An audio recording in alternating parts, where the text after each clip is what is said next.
Ozolpils ir ciems Tukuma novadas Mārdas pagastā, 57 km no Rīgas. Apdzīvotā vieta veidojusies ap vēsturisko ozola muižu, vāciski Gut Eichendorf. Zināms, ka 17. gadsimtā tā piederējusi Kurzemes hercogam. Savukārt vēlāk cariskās Krievijas laikā tā bijusi kroņa muiža un piederējusi valstī. Tur audzēti lopi un labība valsts vajadzībām. 1748. gadā Kurzemes dzirnavnieku sanāksmē tika nodibināta pirmā lauka amatu cunftē.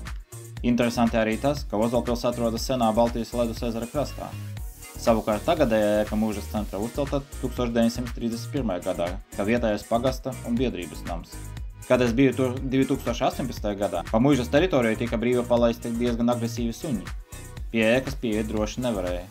Pils priekšā vajadzēja atrasties diviem seniem bojātiem 17. gadsimta lielgabaliem, kuri atrasti mūžas pagrabos. 2023. gadā zeme ar visām ēkām tika izlikta pārdošanā par 400 000 eiro.